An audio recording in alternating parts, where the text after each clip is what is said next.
Okay, day one, starting a master bathroom. I brought up some tools, just a level, some cordless tools. I got my hydroband board over here, and now I got this shower to do. It's 8 feet by 4 feet. There's going to be a corner bench over here. There's going to be a corner bench over there. There's going to be a niche here and a niche here. And 2 drains.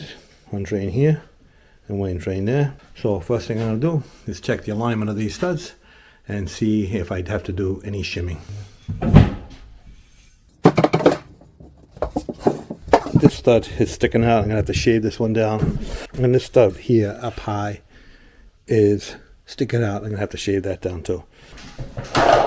I'm just going to use a planer set to the maximum depth. Shave down that stud. Okay, so I got all the studs shaved down. I'm good all the way across, except for that one stud that I'm going to have to shim out.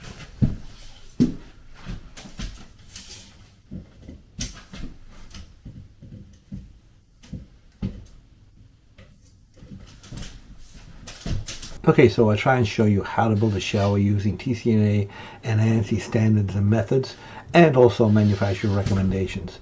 So if you find this content useful, please consider subscribing, and also make sure you smash that like button. Thanks for watching.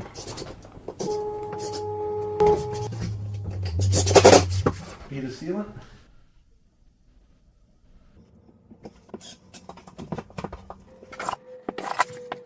I got all the hydroband board up. It's all sealed. It's don't need any banding. The sealer is what creates a waterproof seal at the corners and at the seams. I got the curb on. Tomorrow we're going to do the mud. So day 2, I'm going to install the dry pack mud floor in the shower. Flow effects drains, tar paper, wire lath. Put down the tar paper, the wire lath, install the drains, install the mud. Hey, if you get some good info out of my videos, why don't you consider subscribing? It really helps me out. And don't forget to like this video. Thanks a lot.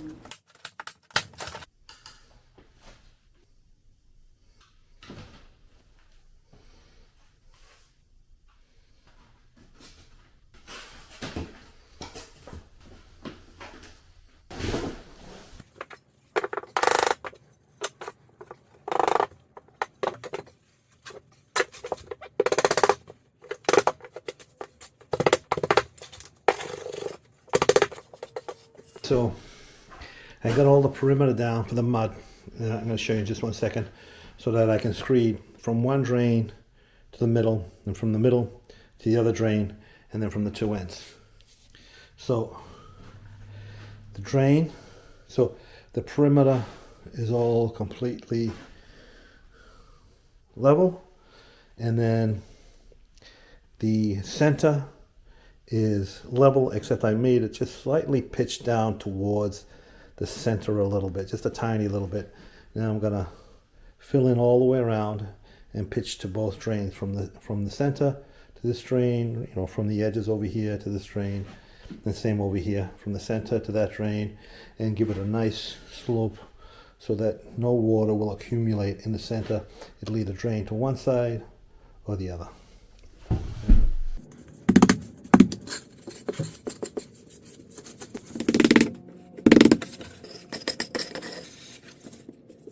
Okay, so that's it. Pitch to the drain. Pitch to the drain. So, just going to clean up a little bit. And that's it for today. That was 9 bags of mud. It took a lot longer to do than a typical shower mud floor would take, because everything is double, 2 drains, 2 pitches, one to one side, in the middle. So it took a lot longer than it typically would take. If it was this a single drain, it probably would have taken me 2 hours less than what it took me today. So day 3, we're going to waterproof the shower floor. So, got the sheet membrane, inside corners, the banding. So I'm going to put an inside corner in each of every one of those corners, and then put the sheet membrane over the entire thing. Okay, so I pre-cut all the banding. Now I'm going to pick this up and I'm going to cut my sheet membrane. It's all sealed up and waterproof. I forgot to turn on my camera to show you how to do it, but I have several videos that go right over all these details. So I actually have probably like a 6-inch overlap over there. I have probably like a 10-inch overlap over here, and like a 5 or 6-inch overlap over here. The minimum overlap is 2 inches, but if you do more, it's not going to hurt. So the drains all cut out. I put a little test plug in, both of them. Put some water in there, so tomorrow I can flood test it. So if I come back and there's no water in those over there where the test plug is, that means it's leaking, and I'm going to have to fix the test plug before I actually do the flood test on the shower stall, because I don't want to have a leaking plug test and think that it's a leaking shower. So anyway, I'm ready for a flood test and then ready for tile. So day 4 is not going well. Typical Friday, when they were boxing in the drains downstairs in the garage for the 2 drains, and the carpenter really screwed me up. So I'm making a repair on one of my bonding flanges to fix the problem. I'm just going to show you what's going on. So what happened was, he was boxing in the drain, and after I left, he pushed up on the bonding flange and made it pucker up.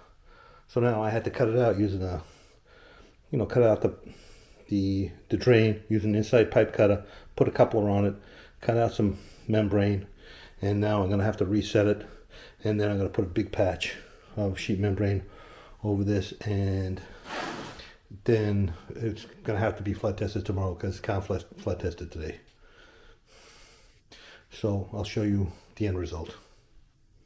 Okay, all patched, let it dry overnight, tomorrow flood test. Okay, so made it back to this bathroom, but the GC got locked out on Sunday, so couldn't flood test. So we're flood testing now. It's all filled up. Let it sit for 24 hours. Mark the level. Okay, so I'm back on the master bathroom. The flood test was good. I turned on my camera, but the flood test was good. It was still, I don't know if you can see that pencil mark there. It was still at that pencil mark. It drained okay, and I dried it off as best I can.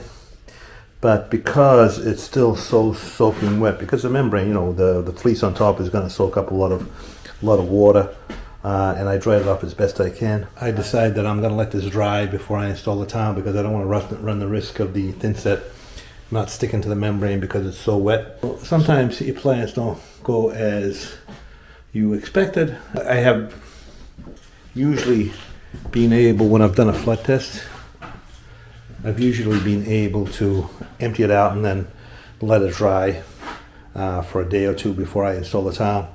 Because we got screwed up with that bonding flange, it kind of killed everything. So to reevaluate and change the plan so that I can keep moving ahead. I'm back. Yesterday I set the shower floor. I cleaned it up a little bit, scraped out anything that might be in between the grout lines. Now I'm just going to cover the whole floor. I put some tape around the perimeter.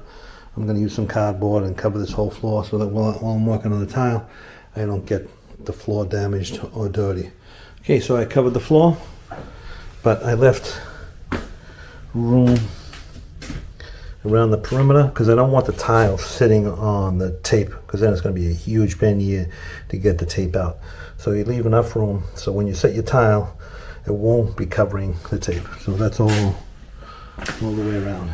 And if you have to clean up that little bit, it's quick and easy. There's going to be a couple of floating corner seats. I like to have some kind of support underneath so that it's not just the tile holding the stone up. The way I do it, the support holds the weight. When I cut the tile around it, it has no pressure on the tile. That's one of them. These go in the corner like that. On the back, see, it's carved out, so we have a couple of cleats. So you screw these into the wall. You put the sealant on to adhere the cleats to the wall, and you put in a couple of screws. The screws are just there to hold it while the sealant dries. And then you put sealant all over the place, and you're basically gluing it on.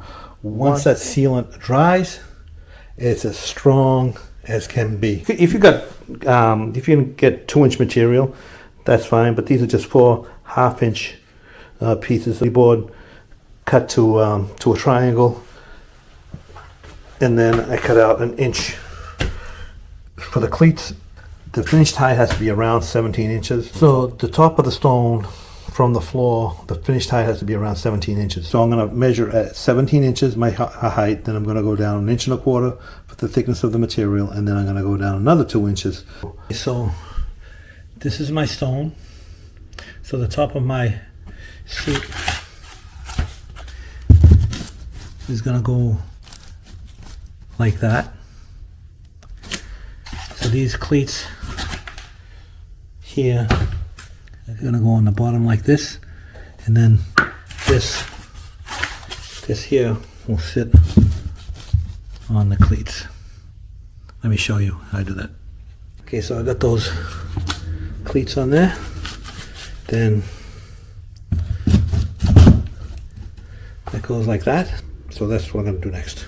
I got sealant on here, I got sealant on there, and I'm going to put it on, and then I'm going to put a few screws in. I'll show you in a sec. Okay, so I got a screw here, screw going down into that cleat. A couple of screws go into that cleat. This is already really solid here. Now I'm going to put some sealant all the way around. I'm going to make sure it's all waterproof. Okay, so I got a bead of sealant on there.